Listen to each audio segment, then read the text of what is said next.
individual who reports, for example, a birth may not have been the parent, may have been a neighbor, may have been a relative, may have been a grandparent. If we're a neighbor, neighbor may not always know the exact names of the grandparents of one or both of the individuals.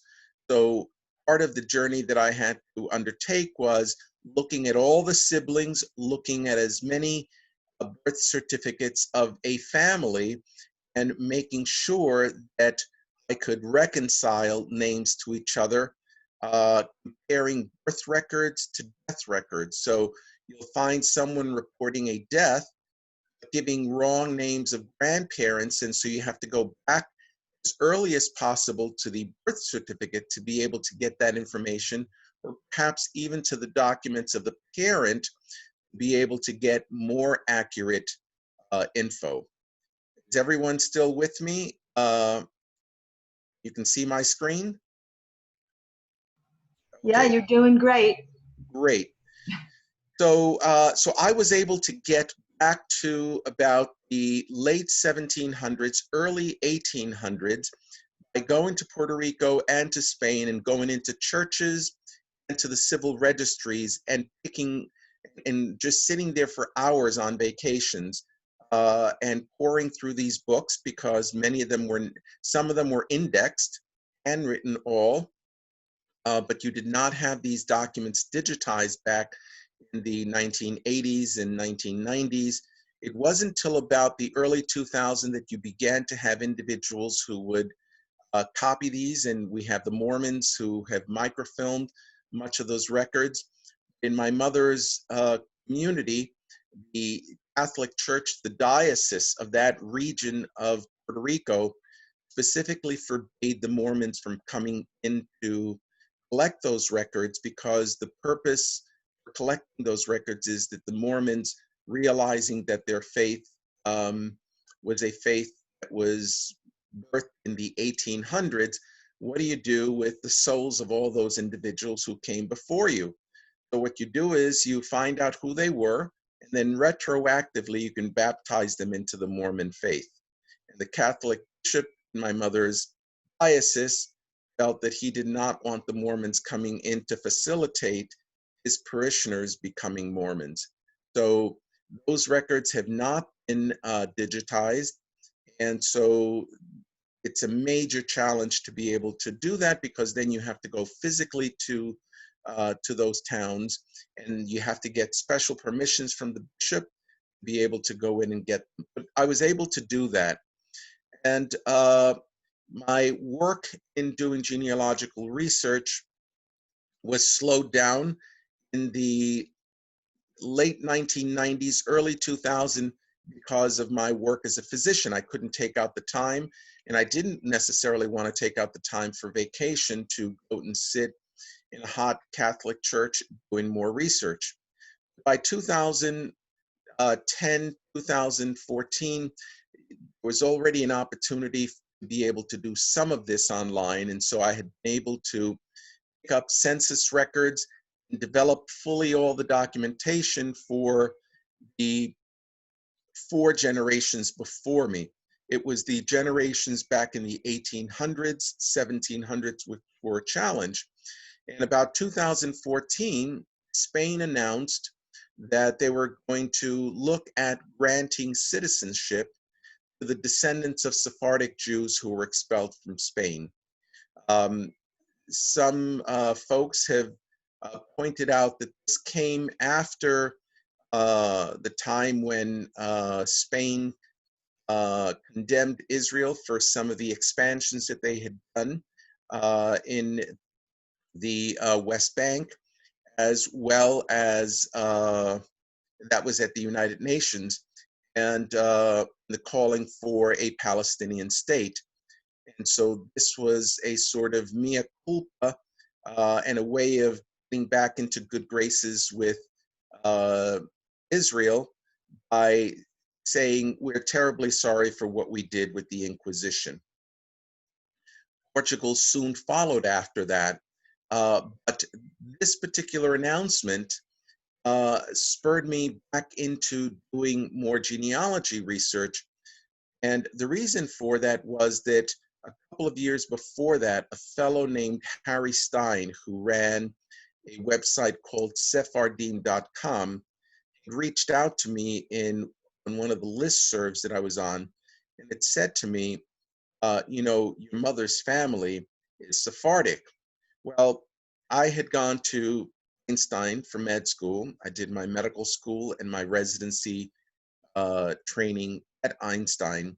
And while the experience was overall a very positive experience, I also had negative experiences at the institution. And there were experiences that were shared not only with non-Jewish students, but even, for example, Reform Jewish students who felt tremendous pressure from the Orthodox community with regard to um, their occupying a space that had been quote unquote set up for religious Jews.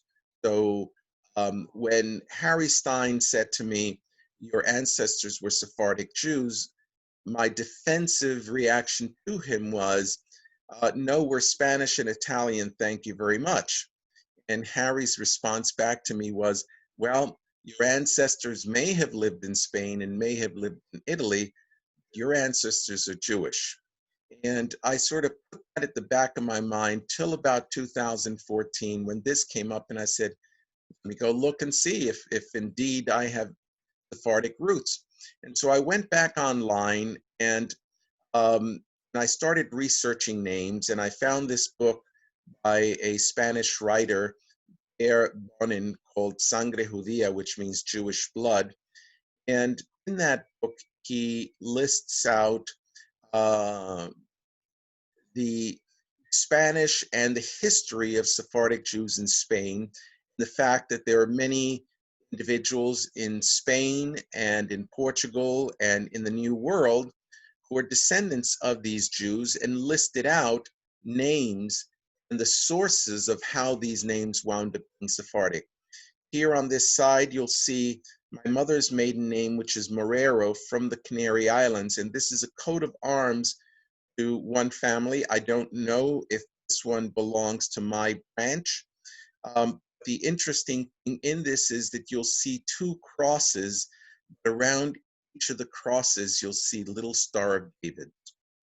So it's this sort of thing that made me wonder, perhaps Harry Stein was right on this.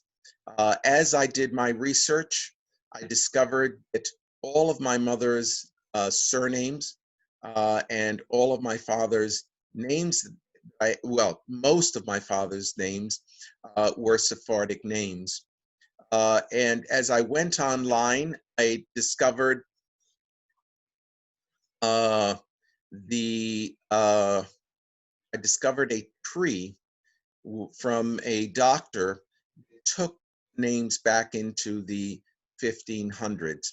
Now, just a little review here of what happened with the expulsion of the Jews from Spain and from Portugal. The expulsion came through the Alhambra decree in 1492 for Tisha B'Av. All Jews had to leave Spain, or they could stay if they converted. Um, and 5 years later, when there was a marriage of the kids of the royals from Portugal and Spain, one of the conditions for the marriage was that Portugal also had to institute the Inquisition. So all the Jews who wound up leaving from Spain to go to Portugal now had to find their way from Portugal to some other places. And so some of the places that they migrated to included Morocco, north coast of Africa, Algeria, Tunisia, Italy, Sicily, as well as Egypt, Palestine, and Salonika in Greece, and Turkey. And then as years went by, they worked themselves up Eastern Europe, going up to Poland, the Ukraine, Belarus, into other communities. On the other side, went up through France, up to the Low Countries, which were part of the Netherlands, and they went to cities such as Antwerp and Cortege, Amsterdam, They also went to London as the Brits in the 1600 made it possible for Jews to come into that community. They also went to the islands in the Atlantic, the Azores, the Canary Islands, Cape Verde, as well as then proceeding to the New World. When they came to the New World, uh, they either came in secretly to the Spanish and Portuguese speaking countries. That was a very dangerous thing to do. Many of them obviously did it. And they also came into the Dutch colonies. So, for example, you have Recife in Brazil, which was initially uh, a Dutch colony, which was then overtaken by the Portuguese. When the Portuguese took over, the Jews that were in Recife left, and many of them got in boats that came to the US, came into New York, and that's how Congregation Shariath Israel in New York City was founded, and that's how you have the first Jews in the New World in North America, in America. But others went from other places, from Curacao into the islands. That's one of the ways in which my ancestors came in. And in Puerto Rico, we know that in 1512, Bishop Alonso Manso is the first bishop in the New World. He arrived in Puerto Rico. And in 1519, he was made provisional inquisitor. So he acted as the first inquisitor in the Americas. And the Inquisition had 3 seats, had Mexico, Peru, and Colombia. At one time, it did also have the Dominican Republic. But those were after the Inquisition had been well set in the New World, and things transferred from Puerto Rico into Mexico was the nearest place where the Inquisition was held. All the records from 1519 through 1592 of the burnings have all been destroyed. Diego Torres and Vargas, in his 1647 History of Puerto Rico, notes that the delinquents were brought from all parts to be burnt and punished. And what essentially Bishop Manso would do is he would create this fire where the individual was put in the center, and then a shell was built around them so that essentially they would be baked before they were burnt. A very horrible death. Um, at the time when this was occurring, a fellow named Blas de Villasante was the treasurer in Puerto Rico, and Blas was of Converso background. He had gotten from Spain the gold mining licenses for the mountains in Puerto Rico because they had discovered that there was gold in those mountains. And during the time that he was treasurer, he was accused, or it came to light that his grandfather had been tried under the Inquisition in Spain. And what he did was, rather than face the Inquisition in Puerto Rico, he fled to Spain, thinking that if he had to undergo the Inquisition, his fate would be better in Spain than under this horrible Inquisition that was going on in Puerto Rico. This prompted many of the individuals who were conversos in the San Juan area flee to the center of the island, to the mountains, and the place where they went to was a place that Villasante gotten these licenses. So they used that opportunity to go into the center of the island and essentially hide out in that area. That's exactly the area where my mother's family is from. The area is the only place on the island that has anything that remotely might sound Jewish. There's a region, a barrio in the town. It's called Sector Judea. And very interesting, the folks from the center of the island, from Utuado, Lares, Adjuntas, Jayuya, those individuals are given a term in Spanish that in English means hillbillies. And in Spanish, it's jibaros. But when you look at jibaros, what comes to mind is the fact that that word sounds like saying Hebreos, Hebrews in Spanish, We don't fully know the origin of that term, but it's been advanced that the source of this is from many Jews that hid out in the mountains, moved into the mountains at that time. So I mentioned to you that I found the documentation from Dr. Borero's tree, and one of the branches in his tree that ended on my third maternal great-grandmother, Irene Rivera Collazo, which went back into the 1500s. And so as I looked at all of these trees and the facts that he had in the trees and the documentation that he had in the trees, a number of things came up that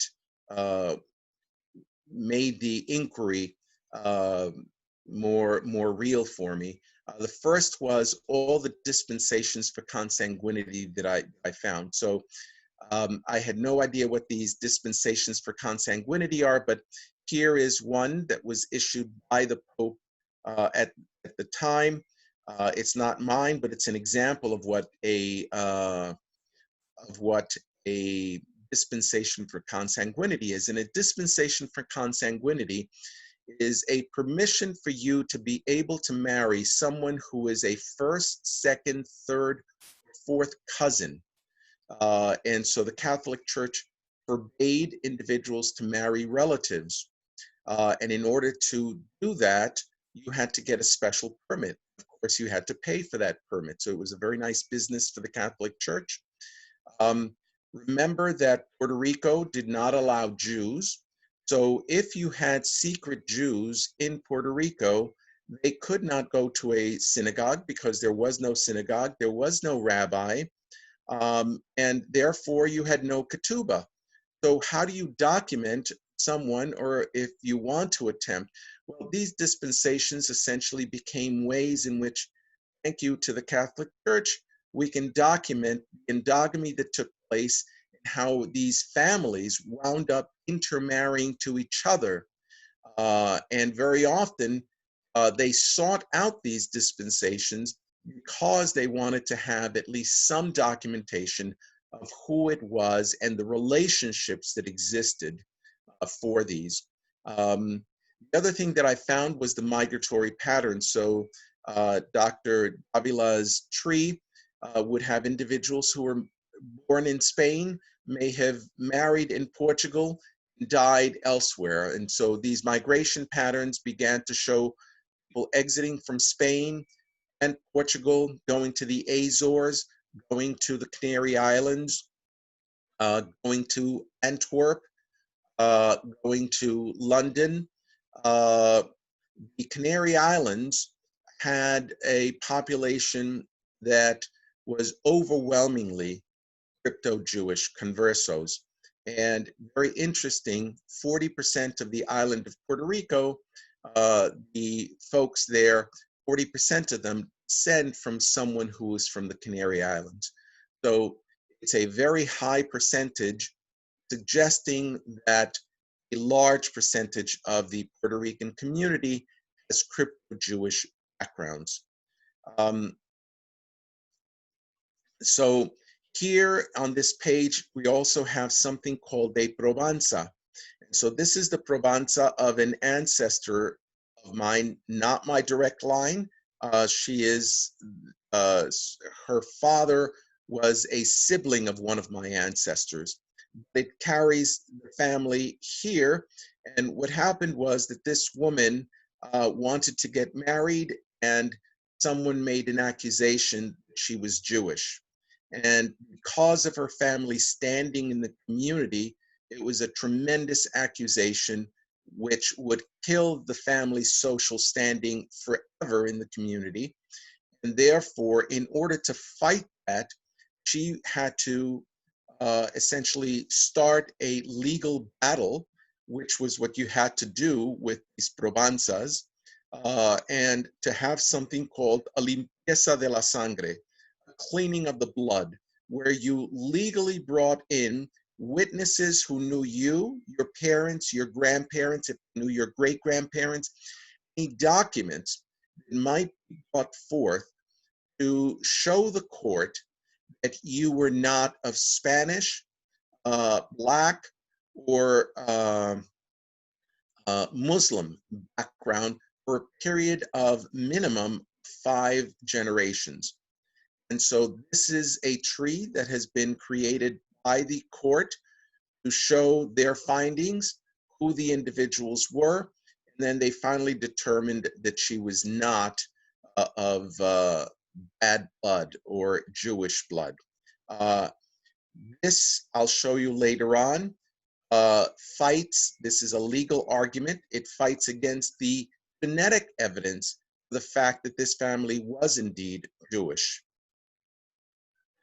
I found in that tree also a connection to the Monteverdi family. The Combe-Grunenberg was the first Monteverdi, and if those that know German, it means Green Mountain, and those that know Spanish know that Grunenberg, translated into Spanish, becomes Monteverdi. So the Combe-Grunenberg was an individual who was born in Cologne, Germany, made his way to Antwerp, and from Antwerp, when the Spaniards took over the Canary Islands, there was an opportunity for him to go down to the Canary Islands and establish a sugarcane plantation. And while he was there, he did a couple of things and made a couple of statements that caused individuals to report him to the Inquisition. One was that he would not attend Mass, Catholic Mass. The other one was on a particular night looking up at the sky and commenting to a neighbor how beautiful the stars were. They were created by the God of the Hebrews. So the accusation was made against him, and he was sent to Spain, to Seville, to stand trial there. He was a prisoner because of his social standing rather than a jail. He was sent to a convent, and he wound up dying while awaiting his trial. One of his sons was not so lucky. He was actually burnt at the stake in the Canary Islands.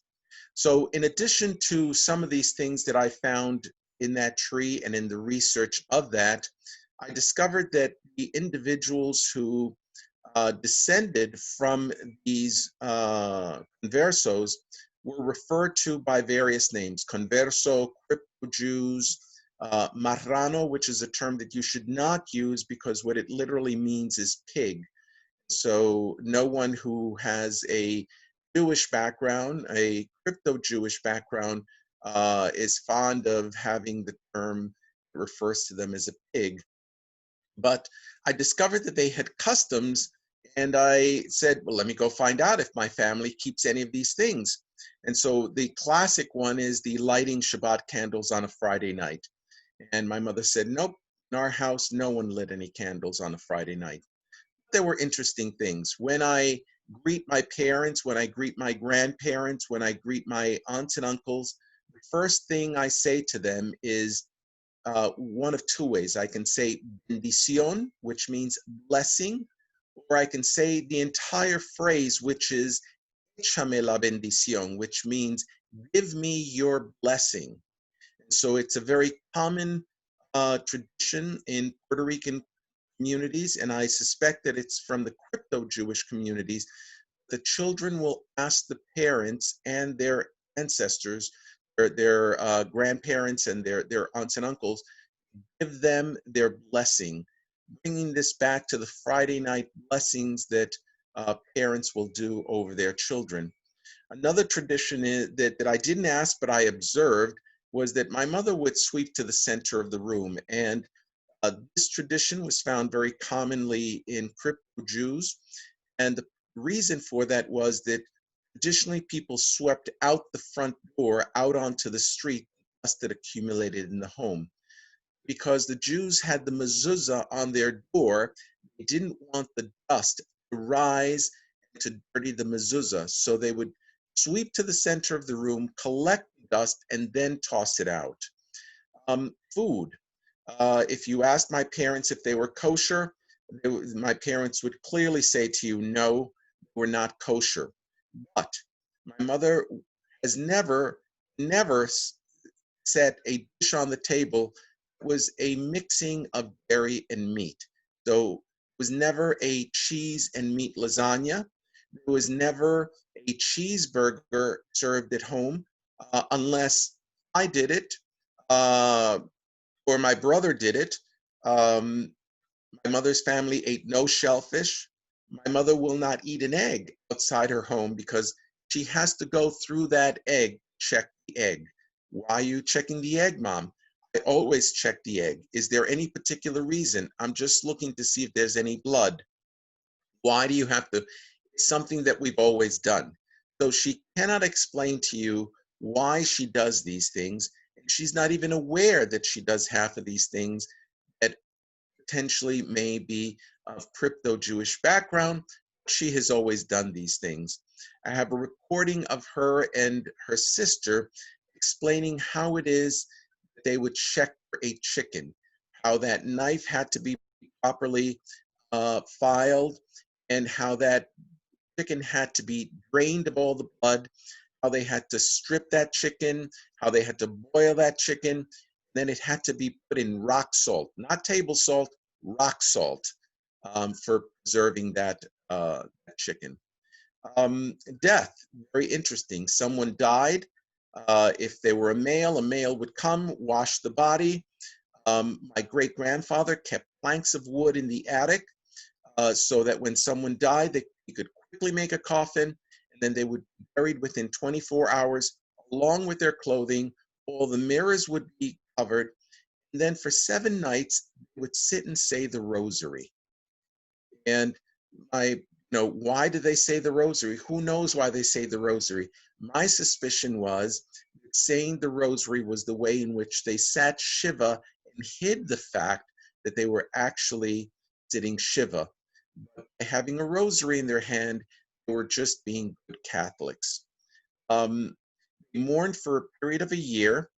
No music was allowed to be played, and you didn't go to parties, you didn't have weddings. And then after the year, you could do that. I said to you that my mother would not light, or her family would not light candles on Friday night. But on the anniversary of my maternal grandfather's parents, my grandfather on my mother's side would always light a candle on the anniversary of his death. This was just a custom he kept. Other customs included monthly trips. The women would go down to the river. My grandmother would take all the girls, and once a month they'd go down to the river. It was just something that they did. What did they do? They say any prayers? My mother has no recollection of any prayers. They just had this routine of going down to the river. Births, women were at home for 40 days, and after those 40 days, then they left the house. Interesting with the names. Every other generation on my mother's side for four namings, so 8 generations, every other one of them is named Irene. So names were passed on to every other generation. My mother's name is Pura from Sapura. She's got a brother whose name is Carmel, another brother whose name is Naphtali, and another brother whose name is Ephraim. So very interesting. They would name their kids very often. I have other cousins, names like Samuel, Lizer, Daniel, names that were clearly Jewish names. So about 2015, now I'm having this existential crisis of what's the meaning of this? Because I'm finding these migratory patterns that clearly suggest that these were Jews who had left Spain during the Inquisition, following the pattern of Jews who were leaving Spain. I found all of these names were found to be used by the Jews, individuals who had undergone the Inquisition, customs in the family that seemed to be Jewish customs. What do I make of all of this? Because if I discover that I have ancestors that are from Norway, does that now mean that I alter my life to adopt and incorporate Norwegian customs into my life? How is that different than being Jewish? And so I reached out to a fellow, Jack Cohen, who was in Israel, who was interested in what was going on with the Anusim. And he invited me to attend a conference in Netanya that year, where the conference was mapping out the diaspora. Where did all of these Jews go? And what were their stories and what was their history when they went into these communities? And very interestingly, when I went to the conference, I found two other Puerto Ricans at the conference. So here we are, three Puerto Ricans in Israel, the most atypical for Puerto Ricans. The first one was a woman named Yael Cohen. Yael was actually a veterinarian from Syracuse, lived close to me, who had discovered her Jewish roots. She married, she converted, married, went to Israel, made Aliyah. The second fellow was a fellow, Jay Sanchez, who is a Harvard undergrad, Harvard Law. And here was myself, Einstein graduate of the University of Oxford in England, and the most atypical for what you would expect Puerto Ricans, because that's not what most people know Puerto Ricans. But these three emissaries are at this conference, along with dozens of other individuals who find themselves like Richard Dreyfuss carving out a mountain, obsessed with trying to find out why they're drawing these mountains, why they're carving these mountains. This is from the movie Close Encounters of a Third Kind. I found myself relating to that and all of a sudden discovering that there were all these other people on this same journey that I am, trying to figure out who they were and what their backgrounds were. While I was in Israel, the chief genealogist, who wound up being this Yael Cohen, discovered in my tree that I had a woman, Maria Segarra Verdugo, who was my 8th great-grandmother, and found that she was connected to the Verdugo rabbinical family in Morocco. And here is an interesting tree, a tree of that family. I have not yet figured out which one of these branches, because the tree is in Hebrew and only carries first names, but trying to figure out which one of these branches I belong to. So what that meant was that after having a very spiritual experience in Israel, I decided to come back and begin the journey of trying to figure out who could return me back to Judaism. And so I found the fellow in the middle of this picture, Rabbi Eric Steinberg. He's a member of the Aguda Israel movement. And he's also a rabbi that is recognized by the rabbinate in Israel. That was important to me because I felt that at some point I wanted to make Aliyah, and I wanted to make sure that the rabbinate in Israel would not question my status as a Jew. And the Orthodox community has a set number of Orthodox Beit Dins that they recognize. And so if you're not if you haven't made a return, a conversion through one of those Beit Dins, then they will not recognize you. So Rabbi Steinberg took me up to Monsey, and here in the middle is Rabbi Tversky, who's the Twer Rebbe in Monsey, and we presented to him all the evidence that I had discovered, and Rabbi Tversky then turned to Rabbi Steinberg and said, "This is not a conversion. This guy's family was Jewish, and this is a return."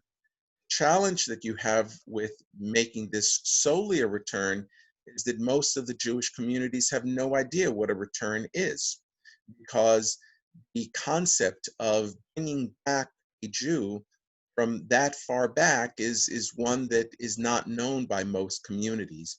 And so if you give him conversion, if you give him return papers, he's going to have a problem. If you give him conversion papers, everyone knows what conversion papers are. And besides, the ceremony is exactly the same. So I found this rabbi, who is Rabbi Pesach Krohn. He has written a number of books called Illuminations, Tales of the Magid. He has about 13 books on stories of Hashgacha Pratis. And so he was the rabbi who did my Hatafat Dam Brit. For whatever reason, my parents had chosen at the time of my birth at Einstein to have me circumcised. And so I had the great relief of having a hatafat dam brit as an adult rather than a circumcision. So I came back, and on Yom HaShoah 2016, I went into the mikveh and came out of the waters as Joseph Peretz Raphael ben Avram. What did I discover, and what have I discovered since that time? Well, a lot of things. I've done a lot of genealogy research a number of years ago. A fellow in London who is Jewish puts in his tree his connection to my 8th great-grandfather. This is an 8th great-grandfather who is found on both my father and my mother's side. So you'll remember that I said that there was a lot of endogamy. And so what we find is that on my mother's side, we have the same ancestor that we have on my father's side in this particular case. And this here is the ketubah of my 8th great-grandfather's eldest son, who married at the Bevis Synagogue in London in 1711. This is a tree of 4 generations of myself, and at the level of my great-grandparents, this is what I have found. So I have red stars on my paternal line because these individuals have genetic patterns that are consistent with the patterns found in Jews, Sephardic Jews from Portugal.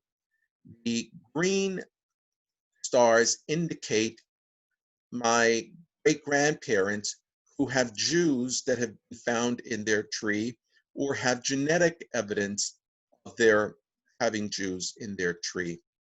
Lisa, how am I doing on time? Sorry about that. It's almost 11:30, Joe.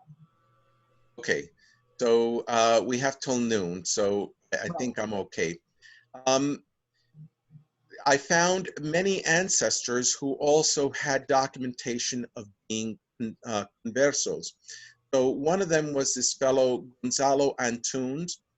Gonzalo Antunes is my 10th great-grandfather on my father's maternal side and on my mother's maternal side. This fellow lived in Mexico, come from Portugal to Mexico. And then I have, and I'll go into his story a little bit further along. Another fellow was Juan de las Varas. Juan de las Varas was in the Dominican Republic. He was my 15th great-grandfather on my mother's side. And he was from a Converso family in Seville, married other descendants of Conversos in Puerto Rico.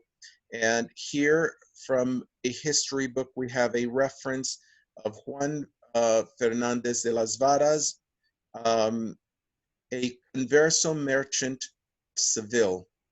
And then in another reference in Spanish, referencing the fact that during the time of Bishop Manso in Puerto Rico, it says that he had been processed, that there had been a process, an Inquisition processing of this individual. What that was, I've yet to discover, but somehow he had to come before the Inquisition.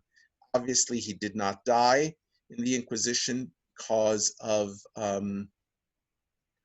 the fact that we know that he had children. One of the things that you'll also find in some Converso and Nayanusim trees is individuals who you find in your tree who are also individuals who were part of the Inquisition. And this discovery is an important one for me because part of what it has shown me is that despite the fact that I'm an Orthodox Jew, and that Orthodox Jews have very particular perspectives on who is and isn't a Jew, how we look at any situation and how we interpret those things has to have tremendous amounts of mercy and understanding, and you have to be kind to people. One of the things that I found early on in this process is that there's still a lot of hurt that exists between descendants of Jews who were in Turkey and Salonika and Morocco with descendants of Jews who were conversos. Why is that? Because the Jews who decided not to convert had to flee, and many of them died on the journey of fleeing Spain to these places. Those that made it to Salonika, that made it to Turkey, that made it to Morocco, left with very little. They had to restart their lives. Their homes, they basically had to walk away from their homes in the New World because there was no one who was going to buy them at what they were worth. Many of them fled with their keys, hoping that they would be able to come back. When they had descendants of conversos who returned back to their communities, wanted nothing to do with these individuals because these individuals were arriving with wealth. They had gone to Catholic Mass. They had played the role of having been Roman Catholics, and many of these synagogues in these places would not accept these Jews because they said, nope, you converted to Catholicism, you're no longer a Jew. And what I discovered with some of these ancestors is that despite the fact that some of these people did things that on the surface seems like bad things, there were good reasons why some of them were doing this. And so this Diego Borja Marcos, which was the nephew of my 13th great-grandfather, was an oidor. He was a judge in the Inquisition. And I'm like, what a horrible thing to discover in one's tree. My ancestors are fleeing the Inquisition, and yet I have other relatives in my family who were aided and abetted that Inquisition. Well, here we find a marriage record that Diego actually wound up altering so that my 13th great-grandfather and his wife would not be discovered by the Inquisition. There were changes to names and places so that they would throw the Inquisition off and say, oh no, they're not the same ones, and therefore was able to spare their lives. My 8th great-grandfather's granddaughter died in the Inquisition, and he was spared because of this thing that Diego had done. Another one was a 12th great uncle of mine, Rodrigo de Bastidas, who was a bishop in Puerto Rico. I'm like, oh, great. These people became Catholics, and they were really real Catholics because you don't become bishop if you're not a real Catholic. Well, Rodrigo de Bastidas and many Jewish families would have a child that was quote unquote sacrificed and sent to a convent or sent to become a priest. These individuals were the individuals who facilitated changes and records and hid Jews and did things for their family that facilitated their activities. Here is a reference to Bishop Rodrigo's father being the son of a converso merchant in Triana across the river in Seville. There's a historian on Puerto Rican history who wrote in 1533, 14 years after the commencement of the Inquisition, Bishop Rodrigo de Bastidas recommended to the crown the termination of the Inquisition on account of the abuses. So here is a bishop who is saying, yes, we have the Inquisition. This is so barbaric. Can we end this? Interestingly, he has a niece in Mexico whose father and uncle were put to death for reasons of treason, not religious reasons, although they knew that he was also a converso. So he went to Mexico, picked up that niece and brought it to Puerto Rico to allow her to avoid the social ramifications of being a conversa and the daughter of someone who had been put to death in Mexico. Here's an interesting finding. This finding I made approximately 2 weeks ago, 3 weeks ago. I was working on my mother's maternal side. My mother's maternal aunt had a sister that married a fellow, John Valencia Martinez. John Valencia Martinez's father was born in Curacao. And his grandfather and grandmother are buried in the Jewish cemetery in Curacao. We have a first cousin once removed named Edgar Alvarez Correa. Here is the tombstone of De Valencia at the Jewish cemetery in Curacao. And this is the tombstone of his wife, Hannah, Henny Alvarez Correa, in Curacao. And this is their first cousin once removed, Edgar. Edgar lived in Curacao from 1880 to 1917. He was having obviously mental illness because in 1917 he winds up in Netherlands at a place called the Willem Arnets Home, which was a psychiatric facility in the Netherlands. He was there from 1917 to 1943, when in 1943 the Nazis took 12 patients and one nurse who were Jewish from the facility and sent them to Auschwitz. And on March 26, 1944, Edgar died in Auschwitz. And this is a monument at the town where I think it's called Dordogne in Holland, raised to the 102 residents of that community that died in the Holocaust. So who would have ever have imagined that a fellow whose parents are from Puerto Rico would have any connection, even if it's by marriage, to the Inquisition? And yet now we're beginning to wonder, is it just by marriage? Or are there other connections that are actually bloodlines? So we know that the earliest Correa is in Curacao, arrived from Italy via Amsterdam to Curacao in about 1650. That individual was named Emmanuel Moses Alvarez Correa. He was born in 1651 in Livorno in Italy and died in 1717 in Curacao. And we know that the earliest Correa in my tree from Puerto Rico arrived from Portugal after 1640 and died 1714 in Arecibo. Both of these individuals have Jewish connections. So this fellow, we know historically, and we know from his faith and synagogue records, that he is a Jew.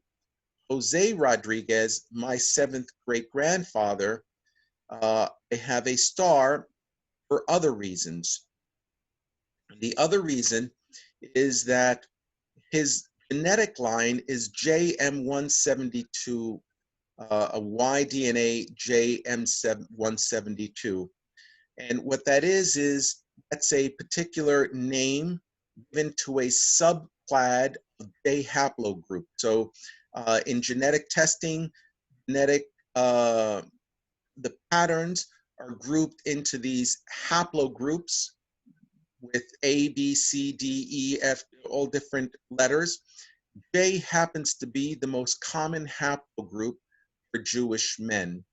So what I discovered was a fellow, Edmund Correa, who matched to me on family tree DNA as a cousin, and he had done his Y-DNA. So the Y-DNA is a mapping out of his father, his father's father, his father's father's father.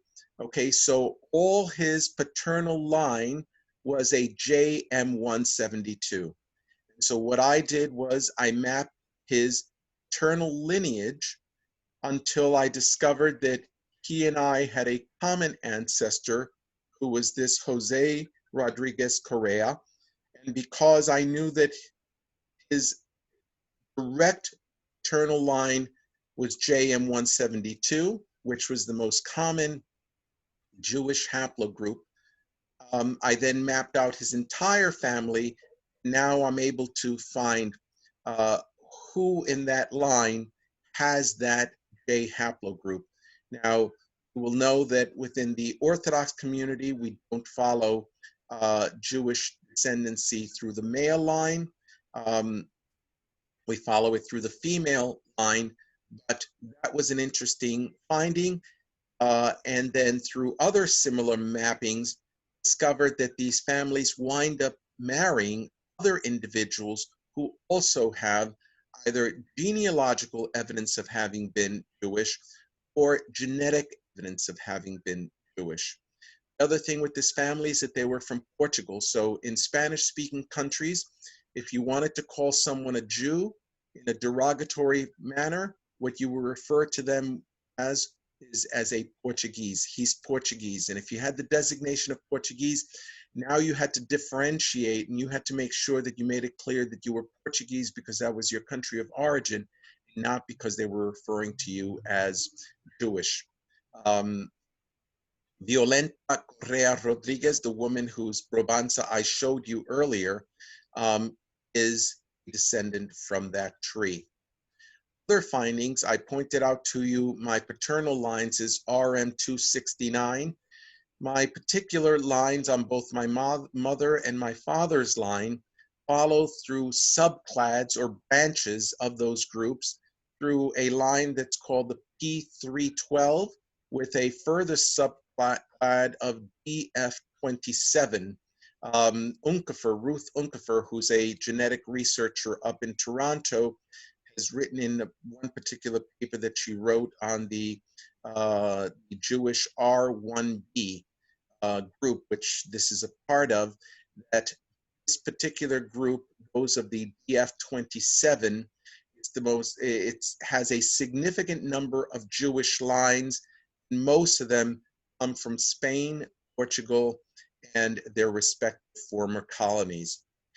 This here is a mapping out from genetic testing research that has been done. And this is for Sephardic Jews. This is for the mitochondrial DNA of the Sephardic Jews. So this is following the DNA that is in the mother, the mother, the mother, the mother of the individual. So this is a matrilineal mapping out. And in these surveys of known Sephardic Jewish women, when they look at their haplogroups and their distributions, what they find is that those from the Mediterranean basin, the two most common haplogroups for those females are H, which is green, and pink, which is J. And so here, you'll remember that I pointed out to you a woman, Maria Segarra Verdugo.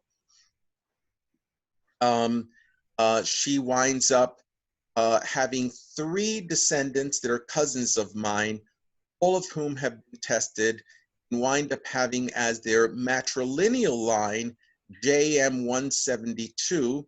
And I have been able to trace these 3 individuals' maternal lines back to Segarra Verdugo, confirming that not only is the oral tradition, she comes from the rabbinical Jewish line from Morocco, that the genetic testing of her descendants tests to her having been a Jewish woman.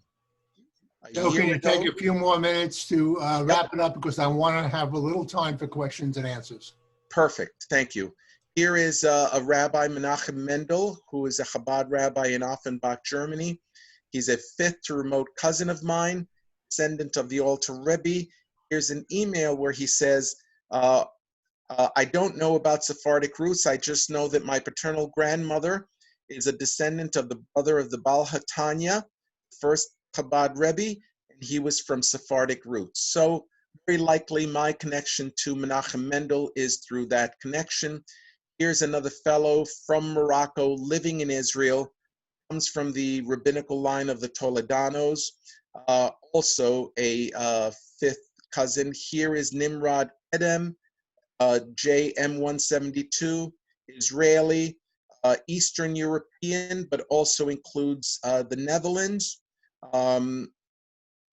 and Portugal. He's a fifth remote cousin as well. So I hope I've given you a little bit of an overview. Just a comment, Spain and Portugal. Spain, for those who have Sephardic ancestry, you can no longer apply. The deadline for having filed an application was last year, and the deadline for submitting the evidence for that documentation is now in 2022, I believe.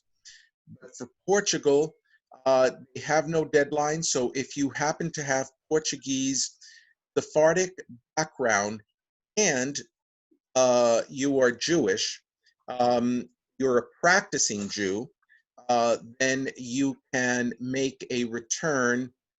You can apply for Portuguese citizenship. So that's what I can tell you, and I'm open for questions.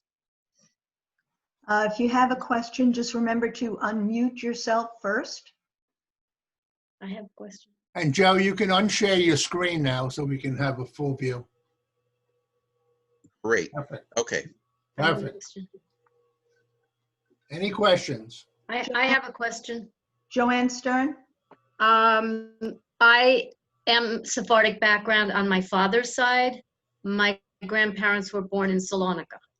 Okay. But we have never been able to figure out where we came from in Spain. We know that our ancestors were from Spain.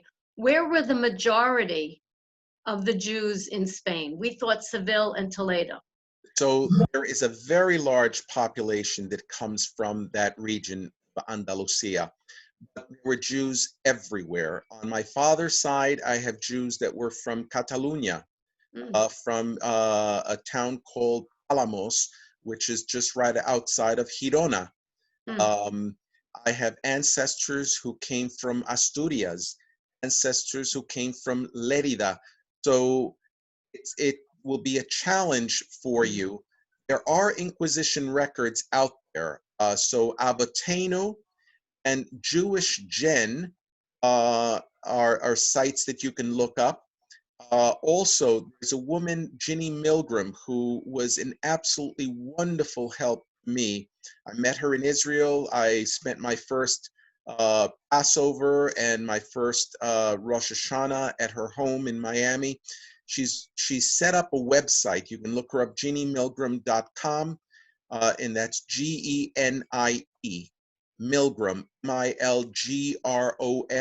She has just set up a site with all the references to all the Inquisition records that allow people to be able to look, see if they have ancestors.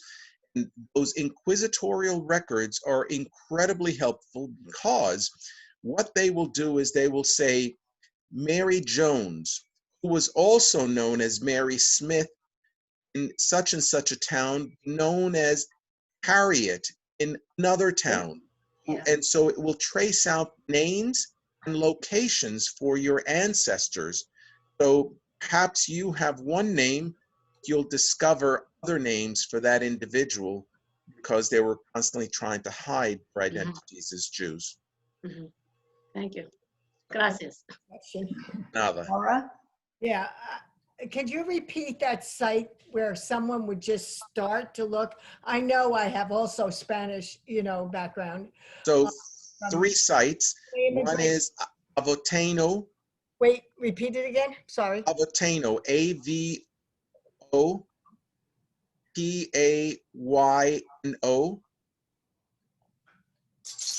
The other one is JewishDen. I believe it's org. What? I'm sorry. JewishDen, Den. D-E-N. Okay. .com. And the third one is, .org. I think it's .org. It is, yeah. Yeah. Okay. And then the third one is Ginny Milgram, G-E-N-E-M-I-L-G-R-O-M. Wait a second. Ginny has Can you written, respell that again, please? sure, G-E-N-I-E Yeah. M-I-L-G-R-O-M. D-R-U? G as in Yeah, I got, George, but what's the last letter? M as in Mary, Okay. Milgram. And it's also organization, O-R-G? That one is .com. Ginny Okay. Milgram has written several books, including one called How I Found My 15 Great-Grandmothers, and then How I Found My 22 Great-Grandmothers.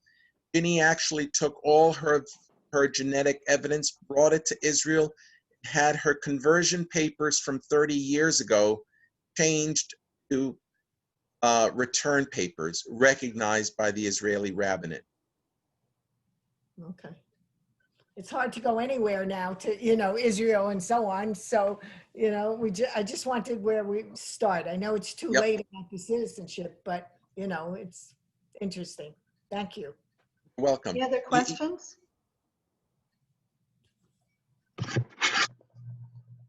Yeah, Stan.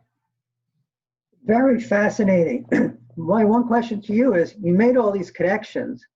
What was their response to your connections? And if their Jewishness was so, what's the word, abstract or from them, how did it all come together? Did you put them also back on the road? So when you say them, who do you mean, them? Well, the connections that you made, either through the genealogy, through the haplotypes, or just doing your family tree. Okay, so a number of them, very, very, very fascinating, because a number of them, actually, I have 8 of them now that are all Orthodox Jews. 8. All cousins through separate routes. And we say, how did this happen? And we all find out we're all descendants of this woman, Maria Segarra Verdugo. I've got several others who are Reform Jews. I have one, Joe Barrios, who's in Orlando, who is studying to become a conservative, the first Puerto Rican conservative rabbi. Interesting, the other 2 individuals that I found in Israel, Jay Sanchez and Yael Cohen, also cousins of mine. So some of these individuals have embraced this. My mother has embraced it. My father has reluctantly accepted it. So he has told other family members, we're Jewish. I mean, there's no question about it. Joe has found all the research, but he still has his attachment to the JC. So that's what we live with. The process has given me a tremendous appreciation for all Jews within Israel. So I have cousins who, for a whole variety of reasons, can't and don't want to come into Orthodox Judaism. And so what I have done is I've helped them come back into Reform Judaism or Conservative Judaism, because that's the place that best fits them. Each person has to decide for themselves where they feel the most comfortable. No, thank you. That was my follow-up. If they were not Orthodox, if they went elsewhere, but thank you very much. Yep. I had actually one fellow who reached out to me from the Albany area, and he said, my wife is a Protestant evangelical. She will absolutely not do this, and I want to make an Orthodox return. And so what I did was, I had been on YouTube a couple of weeks before that, and I saw the biennial conference of the Jewish Reform movement. It had all the tambourines, the guitars, the drums, and the hand waving. And I said, maybe she can relate to this. 2 weeks after I send him those videos, I get a picture back of challah bread. I said, what's this? He said, my wife is making challah bread before Shabbat, and we're going to the Reformed Temple in Albany. It gave me just such tremendous joy because I will tell you, I have Orthodox relatives and friends who are very upset that I would think of bringing back anyone to anything other than Orthodox Judaism. I cannot help them, is their answer. You have to leave it to somebody else. And I said, listen, these are relatives of mine whose history was stolen from them, and anything I can do to bring them back into any semblance of Judaism, I'm going to do that. And so, you know, it's been just a tremendous honor and privilege to be involved in this process. I do have a question. It's related.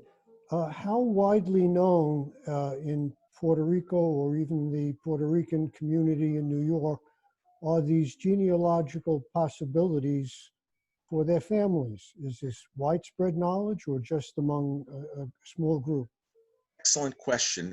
So there's a tremendous interest in genealogy in Puerto Rico.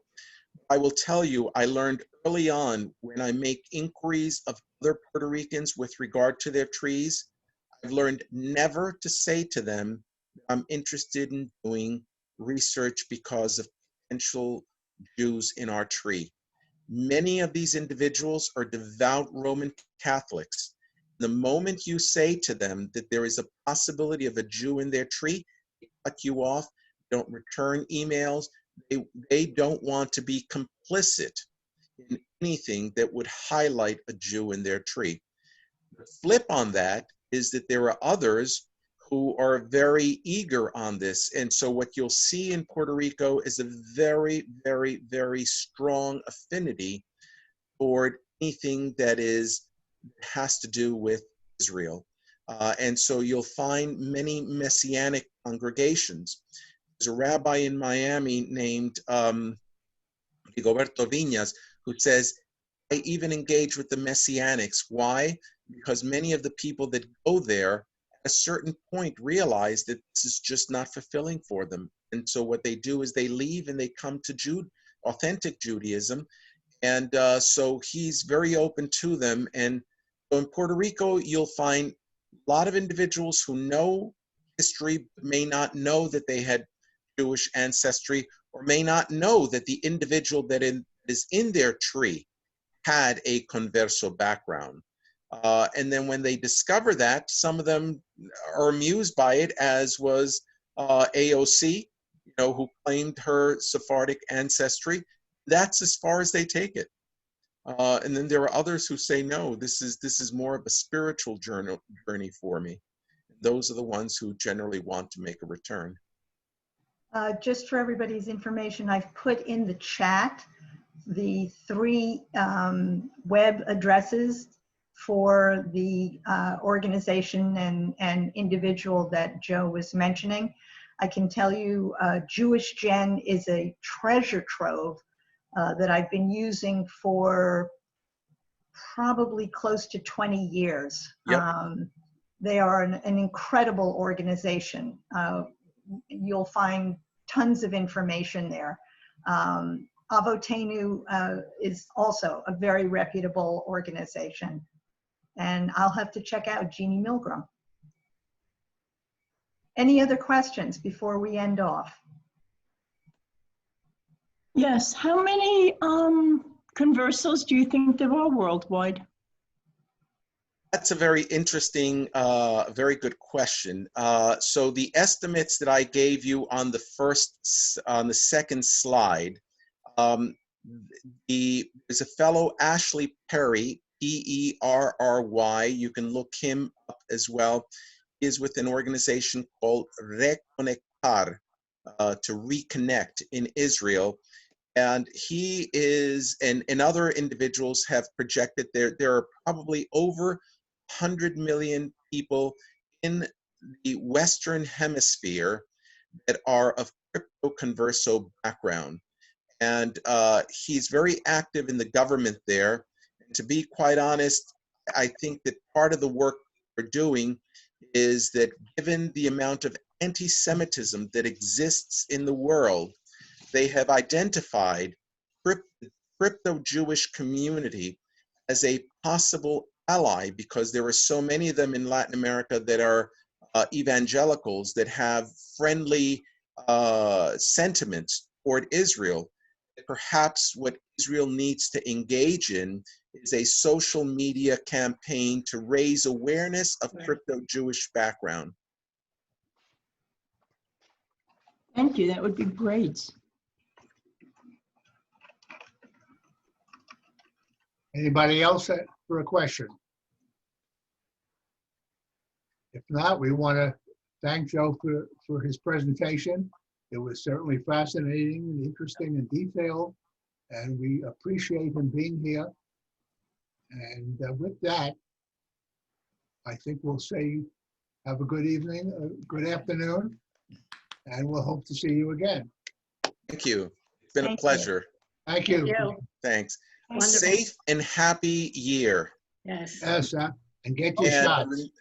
if you take one